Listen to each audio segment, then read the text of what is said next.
otra nota, ni modo, nos vemos en verano. Va a ser interesante, ¿verdad? Yo no lo voy a dar verano, ¿verdad? Me van a contar.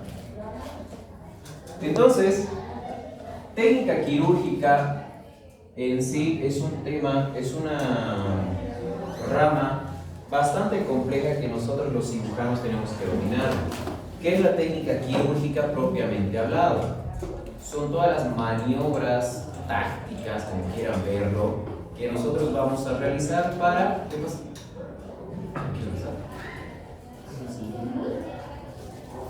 Que vamos a realizar para extirpar tejidos, para solucionar algún tejido dañado. ¿Ok? De las cuales vamos a hablar es del apéndice, de la vesícula y de las hernias inguinales. Entonces, el apéndice cecal se lo puede extraer de dos formas. ¿Cuáles son esas dos formas? Técnica abierta y técnica laparoscópica. Técnica abierta. Para que me entiendan, la técnica abierta quiere decir que aquí es el paciente y yo voy a hacer un corte y voy a estar viendo así. Es decir, es una visión anterior, ¿ok? Anterior, visión anterior. Y la técnica laparoscópica la voy a ver desde dentro de la cavidad hacia afuera. Sería una vista posterior, ¿ok? Entonces, cuando yo tengo que hacer una técnica abierta para la apendicitis, hay lo que son dos técnicas. Técnica anterógrada y la técnica retrógrada. Cuando yo hablo de la técnica anterógrada, quiere decir que voy a comenzar a liberar el apéndice cecal desde la punta del apéndice. Y si yo hablo de la técnica retrógrada, quiere decir que voy a empezar a liberar desde la base. Muy bien. ¿Ok? ¿Cuál de estas dos se considera técnica típica y cuál se considera técnica atípica? Técnica atípica, ¿alguien sabe? ¿Quién dijo eso? Desde la punta. Esta es la técnica atípica. ¿Ok? Atípica. La técnica anterógrada. Quiere decir que vamos a ir liberando el apéndice desde la punta hasta la base. Y en cambio la técnica típica es la retrógrada. Técnica típica. Quiere decir que vamos a liberar desde la base hasta la punta. Ambas son técnicas en cirugía abierta. Pero cuando yo hablo de la cirugía laparoscópica, netamente en un 80%, acá, cuando yo hablo de la técnica abierta, en un 80% se empieza con la técnica retrógrada. ¿Ok? En un 80% se empieza con técnica retrógrada. Pero si yo hablo de la cirugía laparoscópica, el 80% se empieza con técnica anterógrada. No quiere decir que sea algo reglado, pero en la mayoría de las cirugías se empieza por esas técnicas. ¿Ok? Entonces, una vez que nosotros hacemos liberación de todo lo que es el apéndice cecal, posteriormente nos pasamos a lo que es el tratamiento del muñón. Tratamiento del muñón. Es decir, lo que va a quedar, esto es el ciego, así, y va a quedar así, un muñoncito. ¿Ok? Entonces vamos a poner los puntos.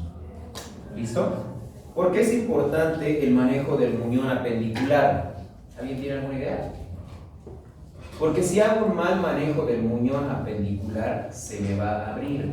Y si se abre ese pedacito que ha quedado de apéndice, ¿qué creen que va a pasar? Peritonitis. ¿Se va a salir qué? Caca.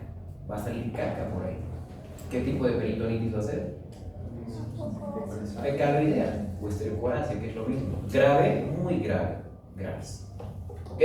Entonces, por eso es tan importante este manejo del muñón apendicular. ¿Cuánto tengo que dejar de muñón del apéndice secal para que se considere seguro?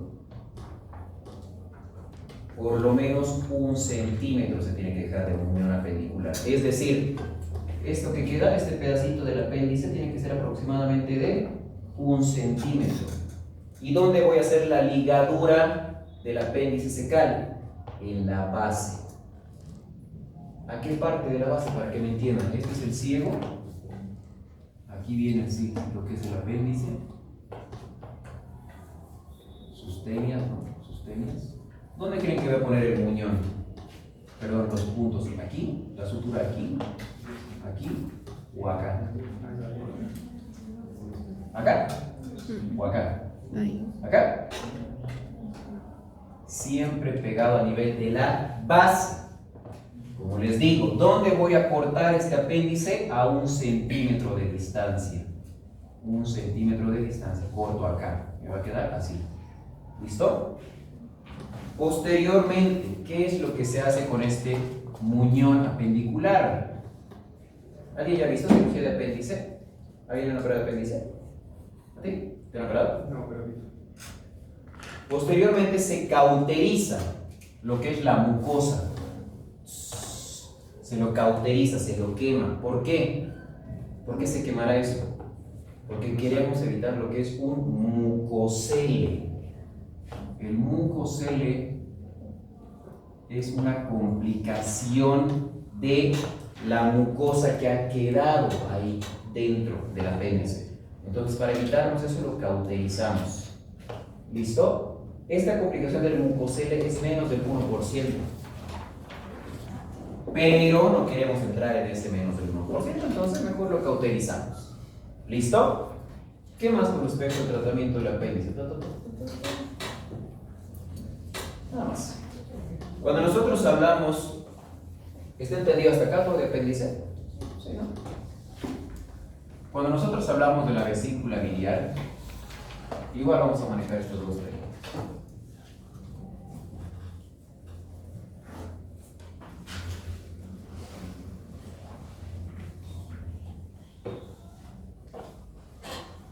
Cuando hablamos de la vesícula biliar, igual tenemos estas dos técnicas. La técnica laparoscópica y la técnica abierta. ¿Listo? ¿Cuál será la ventaja de una con otra? ¿Alguien sabe? En cuanto, si yo hablo de cirugía laparoscópica y de cirugía abierta, la cicatriz que puede. La cicatriz, bueno, estéticamente va a ser mejor la laparoscópica, ¿no? ¿Todos entendemos lo que es cirugía laparoscópica? ¿O alguien no entiende? ¿Alguien no entiende? Díganlo para que les explique. Cecilia, ¿tú entiendes? Tal vez no. Quién sabe, vas a estar tosiendo en el examen ahí por poco. Entonces, la cirugía, así no. ¿No? Ya me la sabía. Entonces, la cirugía laparoscópica son pequeñas incisiones en el abdomen mediante las cuales manipulamos el apéndice, la vesícula y las hernias y extirpamos el tejido. ¿Listo? En cambio, en la cirugía abierta se hacen laparotomías, grandes incisiones o medianas incisiones. ¿Listo? ¿Qué otra ventaja nos tendrá la laparoscópica? El tiempo de cicatrización es mucho más rápido, obviamente, son heridas pequeñas. ¿Otro? menos invasivo. Sí, por algo sí. Invasión mínima. ¿Otro? Menor sangrado, menor riesgo de dehiscencias, menor riesgo de infección, sí, por la manipulación, menor estancia intrahospitalaria. Estos pacientes que operamos por laparoscópica se pueden ir el mismo día o al día siguiente, si todo va bien. En cambio, la cirugía abierta no. ¿Por qué? Porque como hacemos cortes, tenemos que esperar que el dolor sea mínimo, que el paciente canalice gases y que él mismo te diga, sí, doctor, me siento bien. ¿Ya? Entonces, por eso es mucho mejor la cirugía laparoscópica. Pero obviamente eso es operador dependiente. Si uno lo sabe hacer, bien, y si no, que haga mierda nomás. Entonces, cuando nosotros hablamos de vesícula biliar, por si acaso, ¿no? Voy a ver vesícula seminal, no. Vesícula biliar. ¿Ya? Nunca falta la persona. Entonces, cuando nosotros hablamos de vesícula biliar, lo mismo. Dos métodos de técnica quirúrgica, laparoscópica y abierta. ¿Cuáles son las diferencias? Laparoscópica, visión. ¿Qué? Posterior. Y abierta, visión anterior. Muy bien. Entonces, cuando yo hago cirugía laparoscópica, netamente vamos a empezar con una técnica retrógrada. Retrógrada. Es decir, vamos a ir desde el infundíbulo de la vesícula biliar, infundíbulo, hasta el fondo de la vesícula biliar, ¿ok? La desperitonización, lo que se va sacando la vesícula biliar, va a ir desde el infundíbulo hasta el fondo de la vesícula biliar. Ventajas.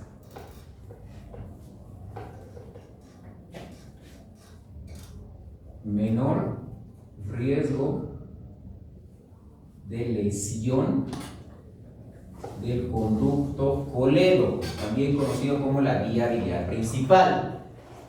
Si bien la cirugía laparoscópica o la cirugía de vesícula biliar es muy frecuente, es la patología más frecuente programada, que van a escuchar a todos los cirujanos digestivos, dicen, es una vesícula. Es que lo dicen de manera medio despectiva, ¿no? Como si fuera algo fácil. Esta cirugía de vesícula biliar, si bien es la más frecuente, ¿qué creen que podía pasar? Grandes complicaciones. Entonces, así como es una cirugía frecuente, todo cirujano, si te cae, tú te recubres.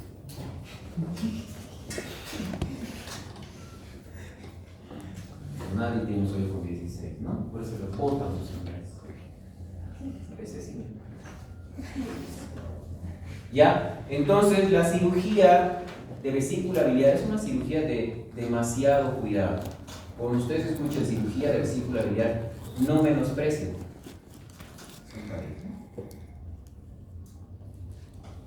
Cada rato tocamos, ¿no?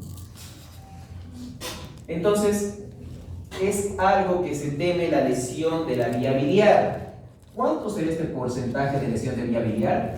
Menos del 1%. Otras literaturas te dicen 1 de cada 1000, es decir, bajo su frecuencia.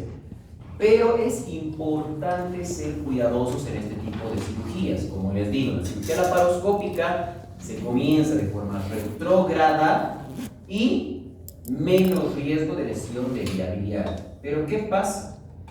Cuando la cirugía es muy difícil, es muy compleja y no se logra visualizar el conducto cístico, algo en cirugía de vesícula biliar que tienen que tener en cuenta es que nosotros buscamos lo que es la visión crítica.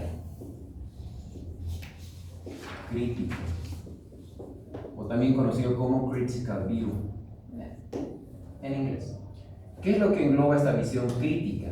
Te engloba 3 cosas. La visión crítica, la critical view, te va a buscar lo que es el conducto cístico.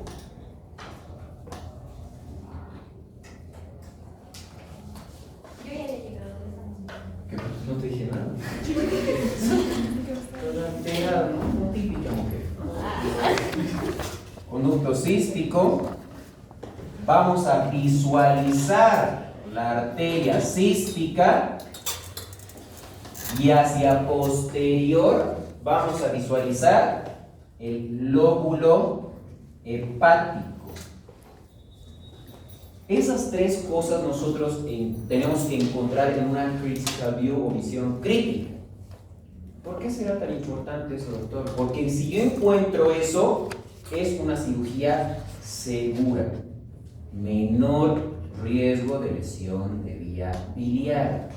Cuando el cirujano no encuentra estos tres elementos anatómicos, de una técnica retrógrada nos pasamos a una técnica anterógrada. Anterógrada. ¿Qué quiere decir? Vamos a empezar a liberar la vesícula biliar desde el fondo hasta el infundíbulo, al revés. ¿Ok? ¿Y por qué se hace ese cambio de modalidad?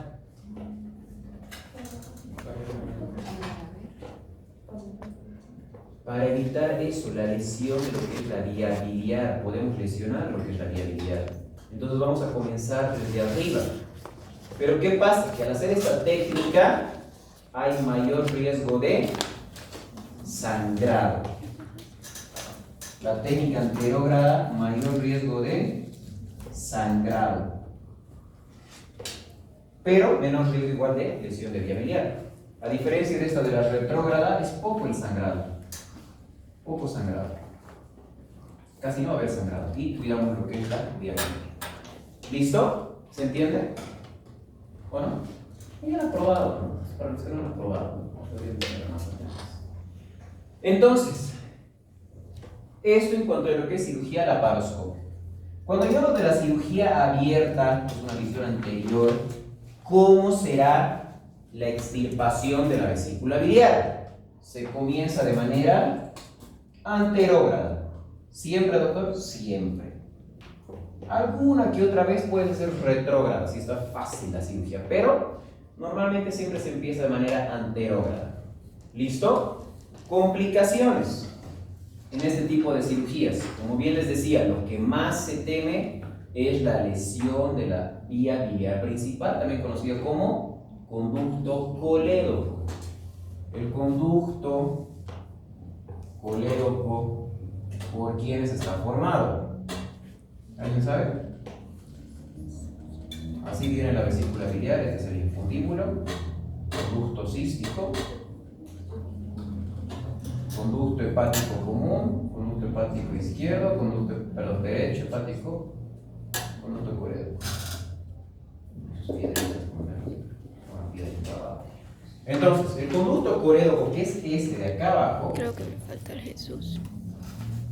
está formado por la unión del conducto cístico por el conducto hepático común. ¿Se entiende? Una lesión a cualquier nivel es algo grave. ¿Listo? Es por eso que les digo, menor riesgo de lesión de vía biliar. ¿Ya? Entonces ya saben, si es que es una cirugía complicada, nos pasamos a técnica anterógrada. Y en cirugía abierta siempre se comienza por técnica anterógrada. ¿Listo? ¿Se entendió? Sí, ¿no? Bueno, es lo mismo en cirugía. ¿Qué es? Cirugía 1 o 2. Cirugía 2.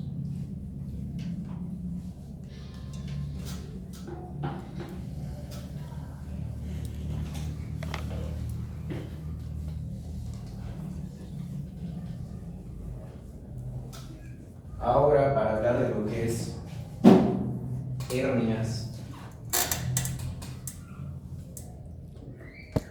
¿Qué es una hernia? ¿Alguien sabe? Es una posición. ¿Qué crack? ¿Quién te enseñó eso? ¿Quién? ¿La doctora de semilla? ¿De técnica quirúrgica? ¿Quién está? ¿La Romaña? ¿Cómo se habla de técnica quirúrgica? Romaña. Pero ya dice la simulación de seno. Ah. ¿Y ella qué es? ¿Es médica general? ¿Con quién pasa? Con Gómez. En el Gómez.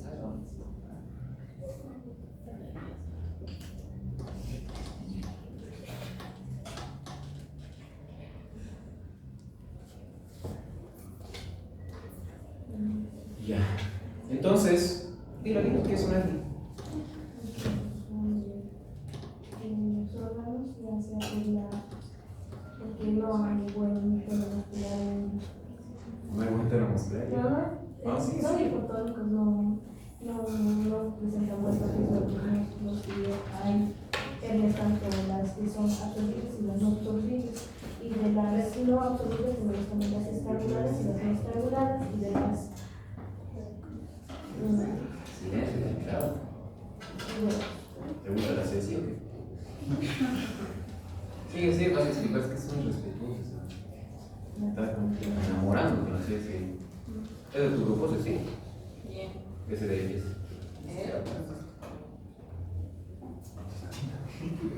Y de las absorbibles tenemos las que se pueden meter y las que se quedan ahí. Vamos bien, más o menos. Otro que quiera aportar algo. Ok, terminamos con Hermes. Es una debilidad de la pared. ¿Quién dijo? Diga. Es una debilidad de la pared muscular. ¿Ya? ¿Otro?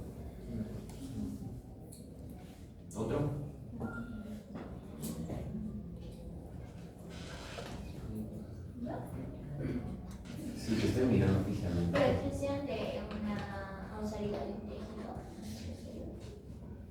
Ya. Protrusión. Todo va bien con protrusión. Sí, a ver. Es una protrusión. Nadie es capaz de decir, vamos a organizar una parrillada, nada, solo protrusiones. Entonces, definición de hernias, acuérdense bien. Protrusión de un órgano o un tejido que normalmente se encuentra alojado en una cavidad, pero por un orificio natural protruye. Eso de debilidad aún es en controversia, ¿ya? Si bien sí es una debilidad, pero es un orificio natural, es decir, que ya está, quiere decir que viene siendo una causa congénita, ¿ok? Orificio natural. Orificio natural. Si quieren, aquí aumentenlo debilidad. Pero es un orificio natural. ¿Por qué digo que es un orificio natural? Porque si es un orificio adquirido, es lo que se conoce como hernia post-incisional. ¿Se entiende? ¿Saben qué es la hernia post-incisional? ¿O hernia postoperatoria? ¿Ah? Claro, hernia después de una cirugía. Por eso esta hernia, esto es lo que lo diferencia de una hernia común y corriente de estas hernias postincisionales, también conocido como eventración. ¿Ok? Una eventración es un defecto, pero por un orificio adquirido. ¿Que lo ha hecho quién? El cirujano, ¿no? Y bueno, las causas pueden ser muchas. Defectos de la sutura, infecciones y demás. Pero, cuando nosotros hablamos de una hernia, la hernia tiene partes. ¿Cuáles son las partes de la hernia? Son tres. ¿Cuáles son? Saco herniario, viene así, ¿no? Esto es la aponeurosis. Este es el peritoneo parietal que viene acá abajo.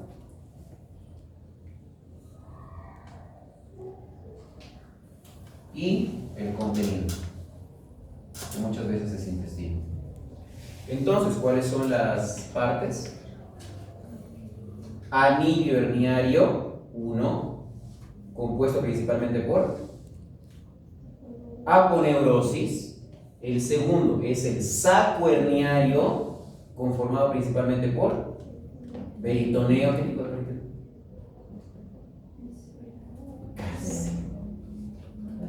Parietal, muy bien. Y por último viene lo que es el contenido. ¿Ok? Esas son las tres partes de toda hernia. Si no tiene esos tres componentes, la hernia no es una hernia. ¿Ok? Puede confundirse con cualquier otra cosa. ¿Ya? Y aquí es de lo que vamos a hablar de los diferentes tipos de hernias. Se habla según su localización, y se habla según su condición. ¿Listo? Antes de eso vamos a hablar de hernias, no son hernias especiales, simplemente el nombre, ¿ok? Hay la hernia de Littré, hay la hernia de Richter, ¿Alguien ha escuchado estas? ¿No? Hay la hernia de Amiant. Amiant. Hay la hernia de Garengot.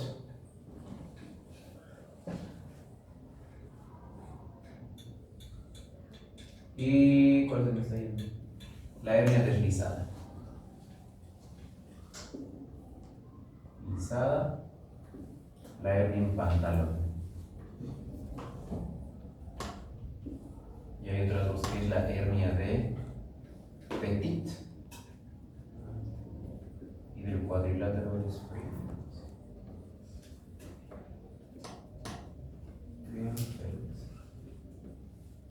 ¿Ok?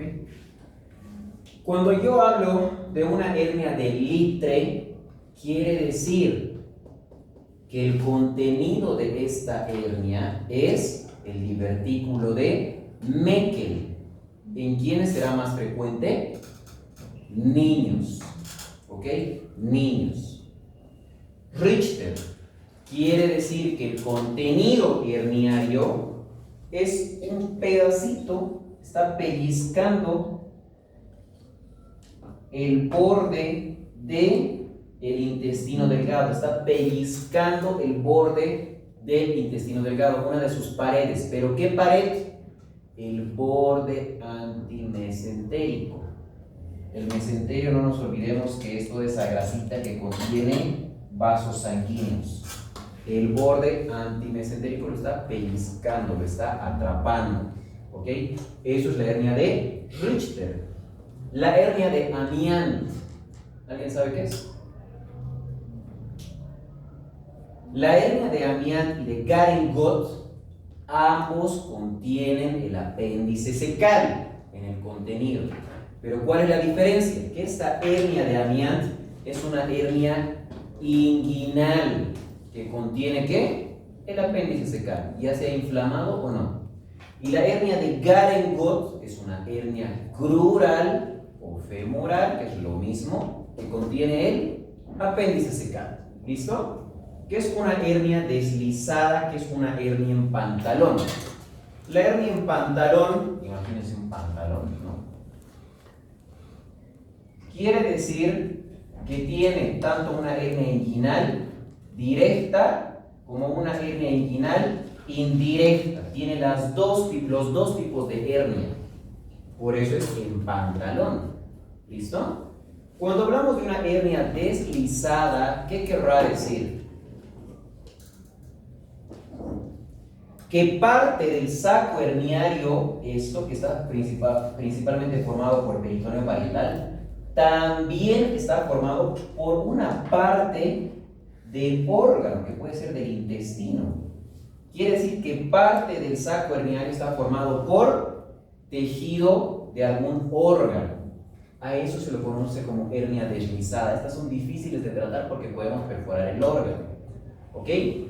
Cuando nosotros hablamos de la hernia de Petit y la hernia de Springfield, estas dos son hernias lumbares. En el triángulo de Petit y en el cuadrilátero de Springfield son hernias lumbares hacia posterior. ¿Se entiende? ¿Todo bien? Sí. Como para que saquen símbolos. Ahora,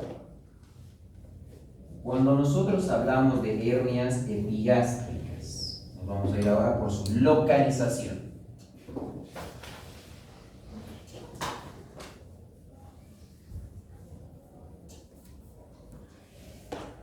Cuando nosotros hablamos de la localización de las hernias, ¿alguien sabe cuáles son las localizaciones?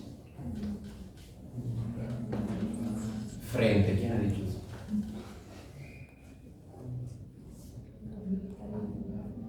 Ya, vamos por orden. Hacia arriba estará la epigástrica. Epigástrica. Hacia abajo estará de esófago. Pared abdominal. Umbilical. Luego, hacia lateral y por debajo del ombligo estará una hernia. que se encuentra a nivel de los cuadraditos más o menos, para que me entiendan. Es el entrecruzamiento entre la vaina externa de los rectos abdominales y esa línea semilunar. Hernia de Spiegel. Yo sé que la sabían, solo que les vale más. Luego abajo estará lo que dijeron, la hernia inguinal. Y más abajo estará la hernia más abajo, inguinal. Luego, por debajo del ligamento inguinal, ¿cuál está? Bien. A ver, tú de general, ¿qué es lo que participaste? No.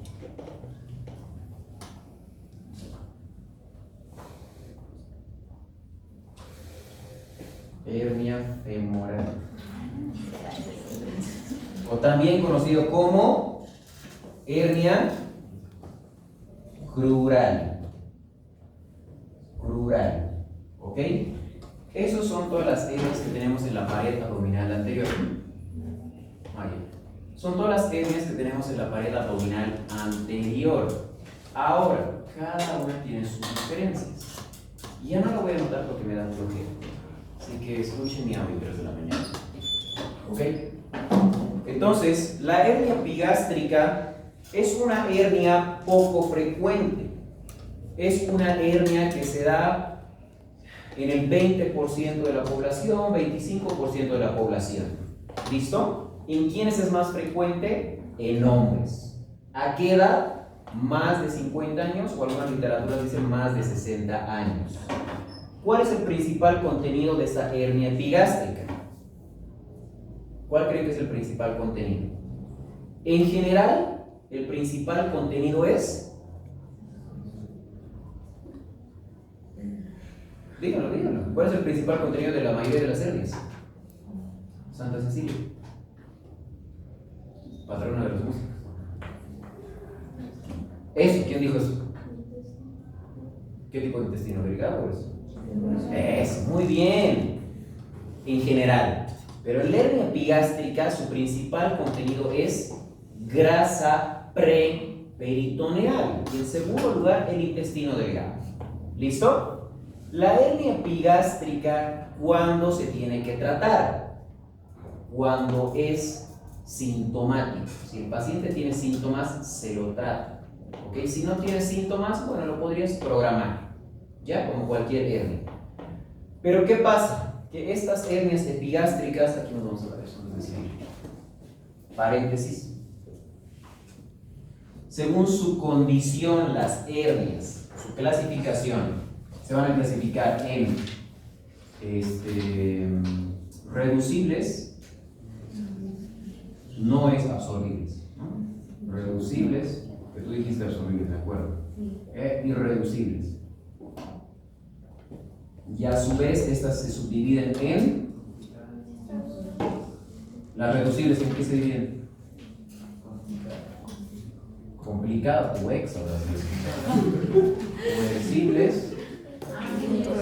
incoercibles. Complicado. Y las irreducibles en incarcerada primero, incarcerada y ahora sí, si quieres, lo que le haces a tu ex, estrangular, ¿no? Estrangular. Algunas tienen ese fetiche, ¿qué les puedo decir? Como que... ¿Y tú qué? Es amor. Entonces, esa es la clasificación según la condición. Se los van a preguntar, siempre se pregunta esto en los pases de visita en cirugía. Siempre. Lo primero que se le pregunta a los internos. ¿Lo saben? No lo saben. No es tan bonito que yo se los voy a explicar. Las reducibles, coercibles e incoercibles. ¿Qué quiere decir coercible, tú, la que tiene hambre? ¿Tú? Que lo voy a meter y no va a volver a salir. Bueno, en un término más médico, no se lo voy a meter. Imagínate que yo diga eso en una exposición. Sí, doctor, le voy a meter. Que voy a ingresar la Lo voy a reintroducir, ¿no? Mediante una maniobra de presión, voy a reintroducir el contenido a la cavidad abdominal. Coercible. Y va a permanecer ahí hasta que por alguna maniobra de esfuerzo, maniobra de Valsalva, vuelve a protroir. Pero normalmente se queda ahí. ¿Listo? ¿Y qué es incoercible? ¿Qué hay en algo? ¿Qué lo vamos a sumar? ¿Qué es incoercible? Y cuando se va a introducir en la cavidad va a volver a hacer. Ese mismo momento. Es decir, es una rebelión. Es una toxina. ¿No? Bueno. ¿Ya? Lo reduces e inmediatamente vuelve a protruir. Cuando yo hablo de las irreducibles, su mismo nombre lo dice. No hay que reducir, no intenten reducir, a no ser que sea el cirujano.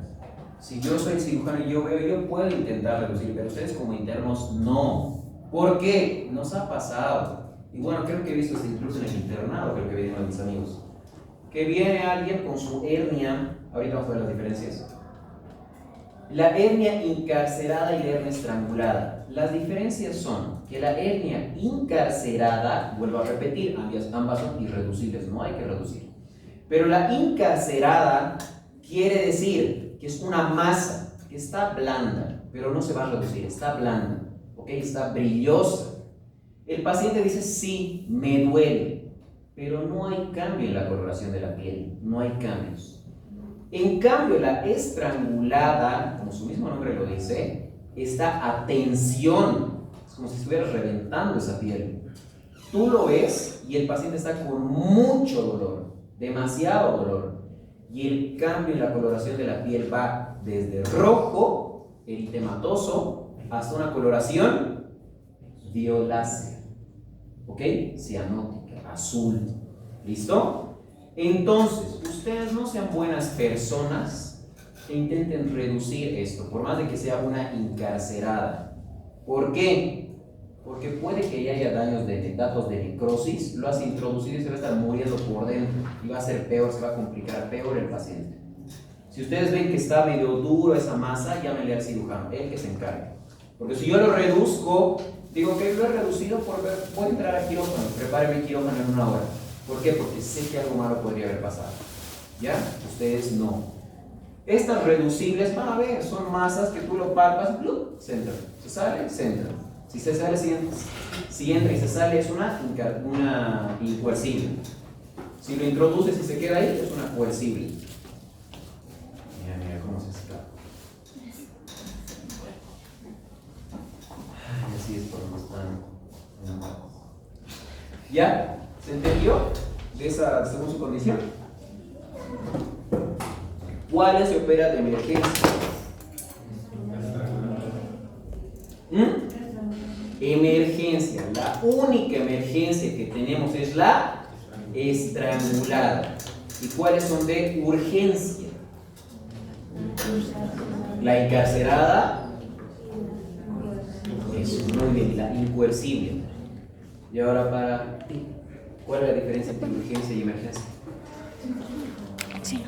¿Qué es la emergencia?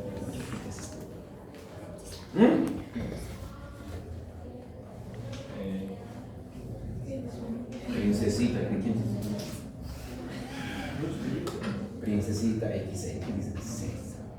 Ya. Diferencia entre emergencia y urgencia, ¿quién sabe? Emergencias. ¿Tú sabes?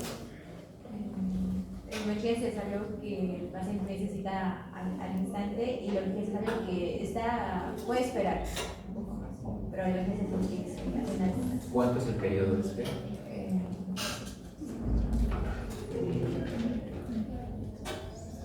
Santa Cecilia. 30 minutos. Tal vez 1 hora. ¿Para cuál 1 hora? Urgencia. ¿Para cuál 1 hora? ¿Para la emergencia 1 hora? ¿Para la urgencia 1 hora?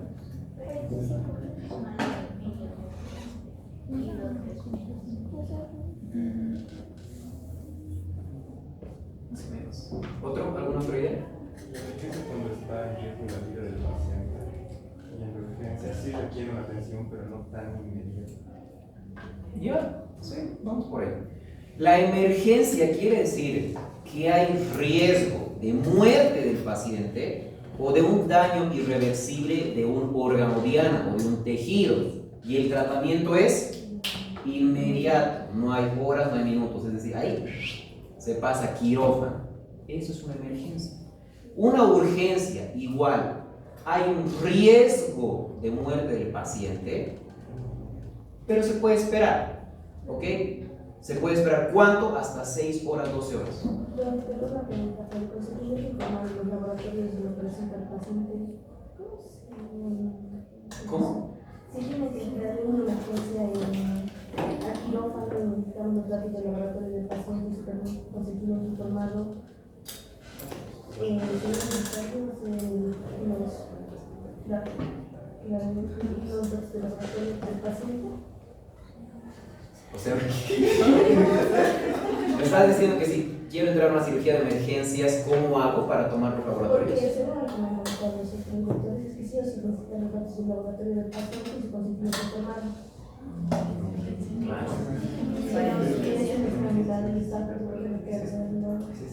Por más de que el paciente escuche, a ver, mira todo. ¿Por qué lo estás pegando? ¿Qué te he hecho? Dale, sacar.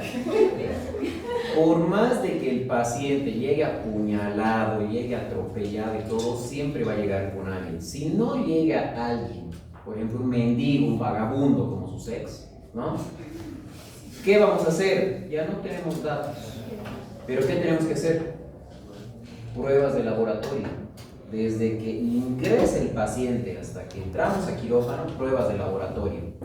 Veamos el peor de los casos, un atropellado multifracturado con su abdomen abierto. Entramos a quirófano. Yo no voy a entrar a quirófano si no me dan una prueba de VIH. Yo no entro a quirófano sin prueba de VIH y nadie en el mundo lo va a hacer. ¿Por qué? Porque han estudiado para salvar vidas, pero no has estudiado para morir, contaminarte y infectarte. Ya tengan esa idea clara. Porque otros dicen, pura boca, yo soy Superman. No, no. Ustedes han estudiado para salvar, pero ¿qué creen? Su vida también es más importante. Entonces, en el ámbito quirúrgico nosotros no entramos sin prueba de VIH. ¿Cuánto tiempo tarda la prueba de VIH? Ni 5 minutos, por eso es prueba rápida de HIV. ¿Ya? Pues si quieren tomar sus móviles antes de que se ¿no? Cuesta 10 pesos, creo, 15 bolivianos. Entonces, coagulograma, si fuera una emergencia, les he dado el peor de los casos, no importa. ¿Por qué? Porque hay que ir a salvarlo al paciente. En unos 30 minutos tenemos la respuesta del laboratorio, pero ya estamos operando. ¿Se entiende? Si el paciente está sangrando mucho, le transfundimos. Si está sangrando de más, plasma fresco congelado. Hay muchas respuestas. El consentimiento informado, si es una persona vagabunda y ha llegado de emergencias, ¿quién crees que va a firmar? Él pone su huella dactilar. No podemos operar a nadie por gusto. Eso sería experimento. Ni en el experimento. Y una pregunta, si este es un caso de emergencia y el testigo de Jehová no quiere transfusión sanguínea no quiere transfusión sanguínea, no tiene ningún familiar, es inconsciente, ¿cómo serían esos casos? Si es testigo de Jehová, ¿me dices? Sí, Si yo sé, no está bien, está bien. Si yo sé que es testigo de Jehová, de por sí no se le transfunde, porque los testigos de Jehová no permiten eso. pero si no sabes si te enteras después. ¿Ah? Si el médico no tiene conocimiento que es Por eso te digo, el peor de los casos. Dame el peor de los casos. Ha llegado atropellado, no tiene familiares, está inconsciente, necesitaba transfusión y le transfundí. Riesgo-beneficio. No le vas a no transfundir. El paciente necesita. Les vuelvo a repetir, ustedes han estudiado para salvar, no han estudiado religiones, no han estudiado política, no han estudiado nada. En este mundo se van a topar con 1000 cosas, chicos. Yo en tan poco tiempo que llevo operando, bueno, son 2 años, pero yo he visto cada locura, Dios mío, cada loquito que hay. ¿Los testigos de tú eres testigo? ¿Alguien es testigo acá? ¿Eres? Es que me estás mirando con cara de sí soy. ¿No? Disculpe, yo no tengo nada contra los testigos, pero están loquitos. Para ellos creo que fallecer es irse, ¿no? Con su Dios. Es eso, ¿no? ¿O no? O sea, de todo, pero a mí transfundamente me estoy muriendo, ¿no? Porque para ellos es algo incompatible, ¿no? Como que estás recibiendo, qué sé yo. Pero podía haberse salvado 2 veces 2 pacientes que yo vi. No quisieron transfundirse, bueno, le hemos dado nuestro sentido pésame, ¿no? Se hubiera salvado. No quiso transfundirse, bueno, ¿qué hacemos? Lo persinamos, hacemos la nota y ya está. Y cobramos honorarios. ¿No? Lo más importante. En la parte privada, ¿alguien de aquí le gusta cirugía? ¿Quiere ser cirujano? ¿Alguien? Muy bien. ¿Alguien más? Muy bien. ¿Qué cirugía? Pues es gineco. Plástica. Pediatría. Bien. ¿Alguien más? Nadie más. ¿Pero tú qué quieres ser? ¿Médico internista, familiar? ¿Dermatólogo? ¿Qué? ¿Médico SAPSI? ¿Qué dijo? SAPSI. Les gusta la vagancia, ¿no? Sí. Está bien. Mil disculpas, alguien tiene un familiar, se hace la broma. No me voy a pasar en TikTok, ¿no? Es desgraciado que discrimina. Así son, así son. No, ya no puede ser ni chistes por TikTok. Ya, entonces, continuando, no sé si responder tus preguntas, pero bueno, espero que sí. Continuando con lo que es las hernias epigástricas. Las hernias epigástricas en tratamiento quirúrgico. ¿Qué se va a poner? Malla de polipropileno, también conocido comercialmente como malla Marles. Se pone una malla Marles. Todo cuando se pone algún material protésico en hernias se lo llama hernioplastía. Si yo pongo material protésico, hernioplastía. Si yo voy a juntar 2 estructuras anatómicas, si yo voy a unir 2 estructuras anatómicas, se llama ¿qué? Anastomosis. En hernias, herniorrafia. Unir 2 estructuras anatómicas. Anastomosis es cuando es tubular, cuando son las estructuras huecas. Cuando son estructuras simplemente para unir, rafia. Hernio-rafia, pero tiene tensión. Y todo tejido que tiene tensión, alta tasa de recidiva. Por eso lo mejor hoy en día es poner mallas protésicas, hernioplastías. Cuando nosotros hablamos de las hernias umbilicales, ¿en quién será más frecuente? En mujeres y en pacientes embarazadas puérperas, ¿no? ¿Por qué? Por eso aumento de la presión intraabdominal. Por eso muchas de las mujercitas... También creo que será en pacientes pediátricos. Ahora vamos a hablar. No te apresures, precoz. Entonces, en otro tipo de pacientes... En otro tipo de pacientes que será son pacientes obesos. Todo lo que aumenta la presión intraabdominal va a causar hernia umbilical. Otro paciente. Muy bien, pacientes con ascitis, los panzones, ¿no? Otro paciente. No están aquí mis buenos esteroideos, pero los que hacen fisicoculturismo, o los cargadores de papa, los que levantan cosas muy pesadas. Hernia umbilical. ¿Y por qué se da este tipo de hernia umbilical? Ya, aumento de la presión intraabdominal. ¿Pero por qué? Porque nosotros cuando estamos dentro, ¿no?, del útero materno nos alimentamos a través de el cordón umbilical unido hacia ese defecto de pared de el orificio umbilical. Muchas veces, yendo a tu pregunta, muchas veces cuando uno nace este orificio umbilical permanece abierto.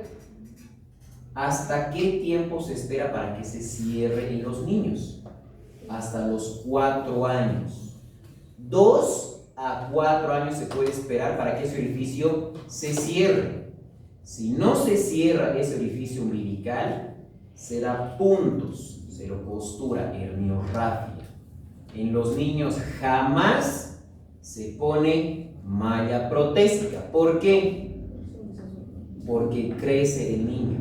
lo va a deshacer esa malla y le va a causar dolor. Entonces no se pone malla por ese mismo motivo. ¿Cuánto es el defecto umbilical de la hernia umbilical, el tamaño del orificio, para que yo considere esperar para hacer tratamiento? Menos de 2 centímetros, espero, no pasa nada. Pero si este defecto herniario en los niños es más de 2 centímetros, ya no espero, lo opero. ¿Por qué? Porque es muy grande el defecto, no va a salvar. Poco probable que sirva. ¿Ok? Pero si es menos de 2 centímetros, espero hasta los 4 años de edad. Y en los pacientes adultos se opera. Si es menos de 2 centímetros, rafia, herniorrafia. Si es más de 2 centímetros, malla de polipropileno. ¿Se entiende? Perfecto. La hernia de Spiegel, el mismo tratamiento, malla y demás. ¿Hasta qué hora es esa estimedia? ¿Hasta 45? No tenemos tiempo. Ahora, Ceci, ¿será que tu grupo pasa? No creo, ¿no? Muy bien, porque estoy cansado. Voy a ir. Cuidado, aparezcan ahí con aplazados todos.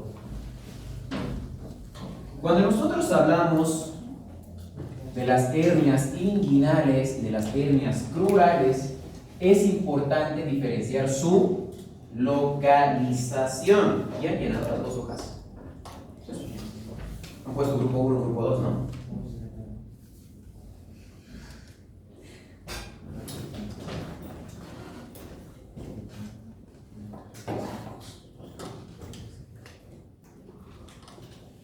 ¿Alguien por aquí, por si acaso, alguien tiene visa mexicana?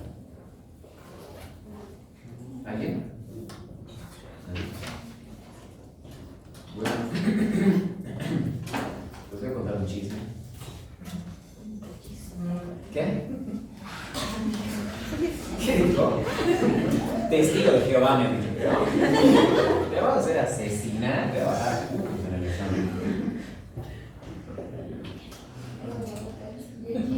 Ah, sí, ven. Para que todos realmente se esmeren académicamente, espero que sí, y espero que en algunos años todos seamos colegas especialistas. No quiero decir que si son médicos generales no valen, pero han pagado universidad privada y les ha costado a sus papás, a ustedes mismos, qué sé yo. Entonces, mejor si todos son especialistas, ¿ya?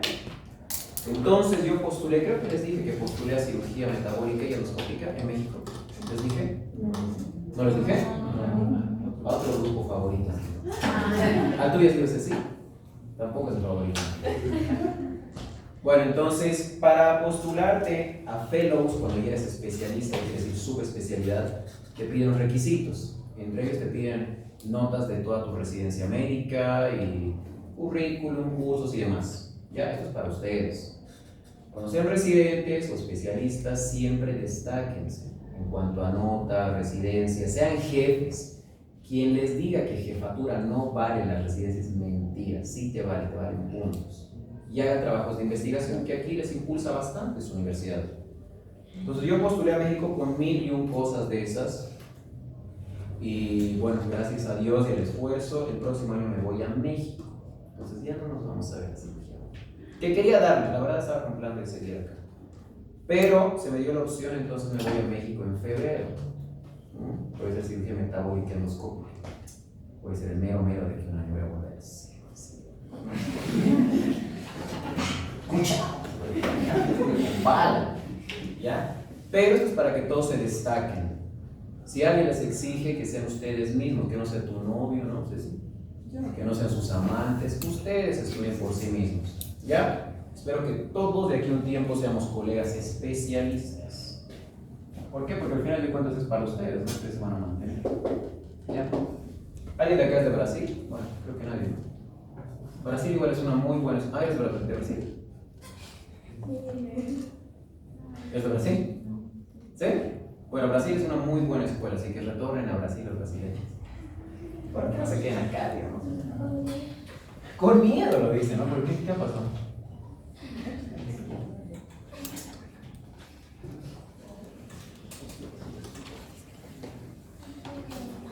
Entonces, para que nosotros aprendamos a diferenciar entre una hernia inguinal y una hernia crural, es importante la referencia anatómica. ¿Qué ha pasado? ¿Qué ha pasado? ¿De qué están riendo ustedes? Cuéntanos el chiste.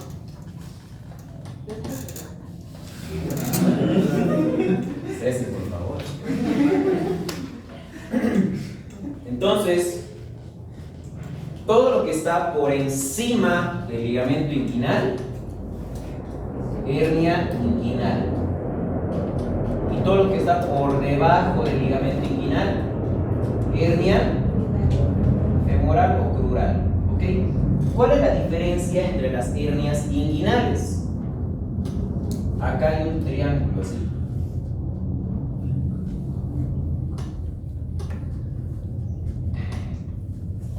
El borde medial de este triángulo de Hasselbalch, se lo escribe Hasselbalch,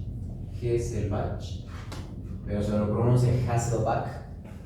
Las delimitaciones anatómicas de este triángulo son hacia medial, borde externo de los rectos abdominales, hacia inferior, ligamento inguinal, y hacia superior o lateral se encuentran los vasos epigástricos inferiores. Muy bien. Todo lo que protruye por dentro de este triángulo se lo conoce como hernia inguinal directa. Y todo lo que protruye por fuera se lo conoce como hernia inguinal indirecta. Muy bien. Y acá hay otro triángulo, acá abajo. Esto se lo conoce como el triángulo de Scarpa, o también conocido como el triángulo femoral, que está constituido por ¿qué? Hacia arriba por el ligamento inguinal, hacia medial por el músculo aductor largo, y hacia lateral por músculo sartorio. Son las delimitaciones anatómicas para que encontremos esas hernias. ¿Ok? Entonces, tenemos dos anillos inguinales. Así bien. A esto se lo conoce como conducto inguinal. Lo que va a conectar así. Entonces, ¿quién protruye por el anillo inguinal profundo? El indirecto. ¿Ok? Es el único. ¿Quién protruye por dentro del triángulo de Hasselbalch? El directo.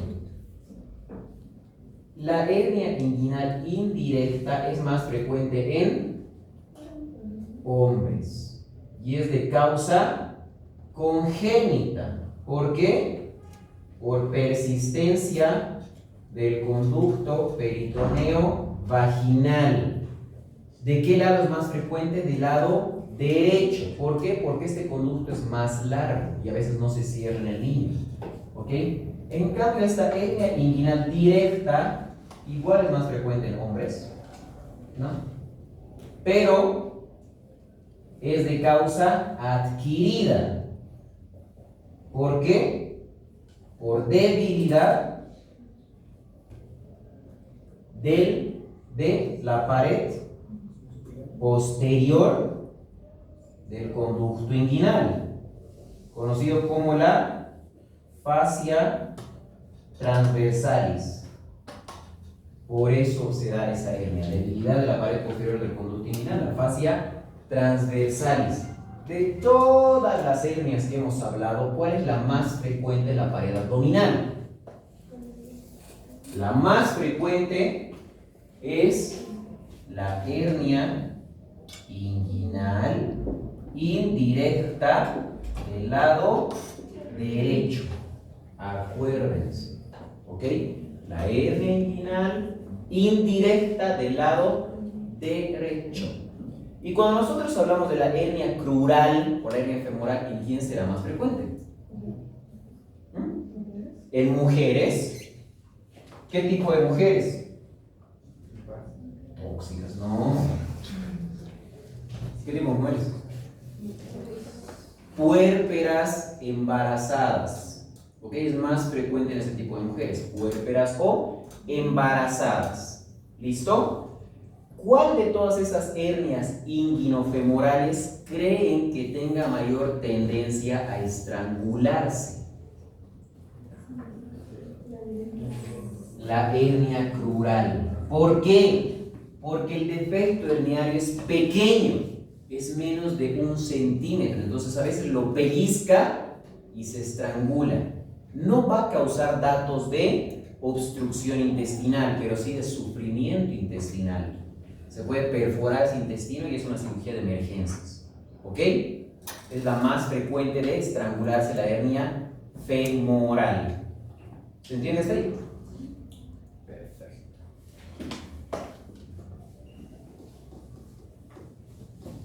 A ver, el tratamiento, lo mismo que los otros, es una técnica abierta y una técnica laparoscópica. ¿Ya? Entonces, técnica abierta y técnica laparoscópica. ¿Cómo será la técnica abierta? ¿Qué vista es? Anterior. ¿Y la técnica laparoscópica? Posterior. La técnica laparoscópica hay 2 técnicas, la cual es la técnica TAP, así TAP, y la técnica TEP. ¿Qué quiere decir TAP? ¿Qué quiere decir TEP? TAP quiere decir transabdominal preperitoneal. ¿Y qué quiere decir TEP? Totalmente extraperitoneal. Todas son desde adentro de la cavidad hacia afuera. ¿Ok? La mejor técnica hoy en día, TAP. Ambas tienen menor índice de recidiva.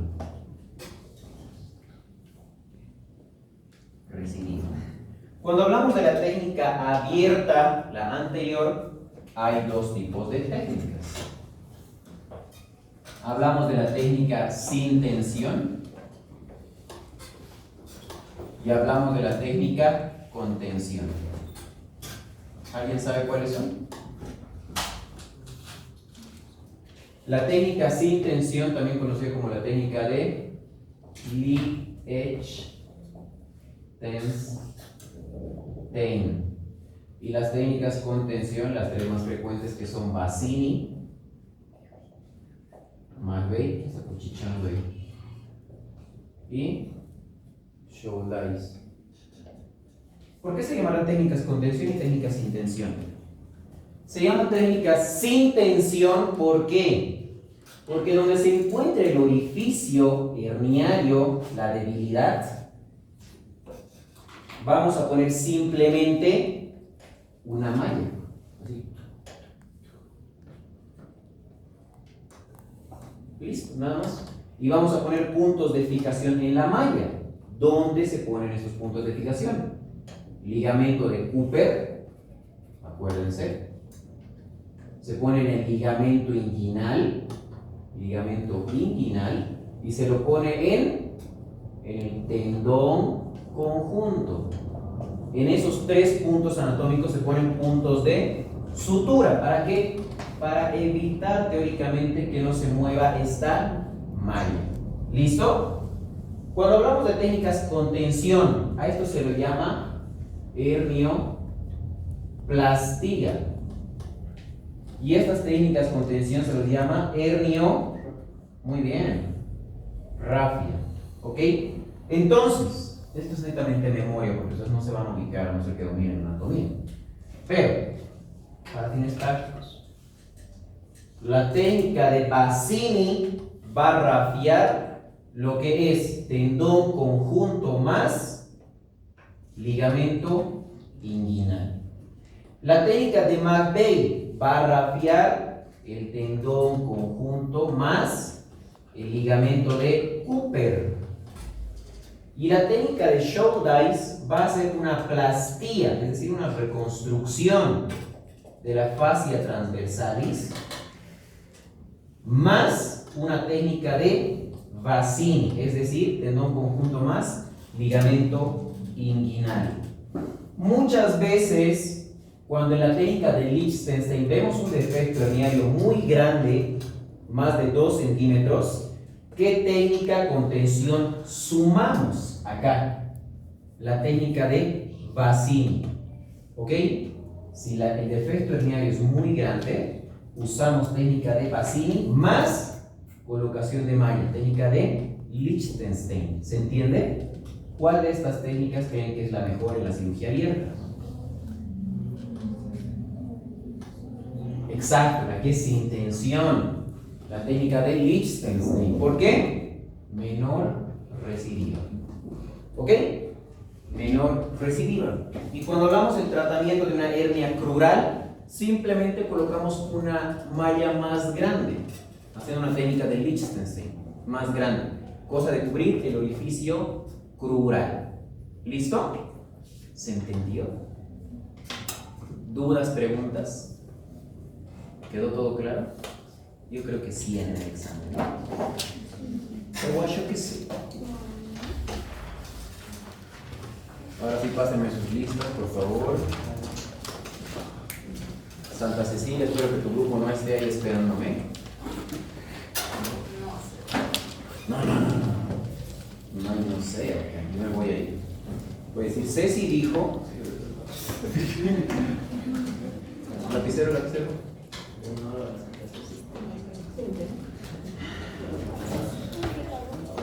Y bueno, eso es todo, chicos. Felices vacaciones.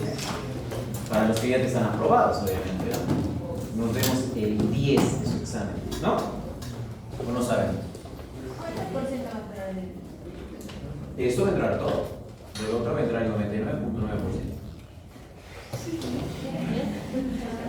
50% de esto, 50% el último tema siempre entra. Es un tema. Obvio entrar el 100% de ese tema. Yo creo que debería sacar 30 preguntas de 35, no sé. Voy a ver cómo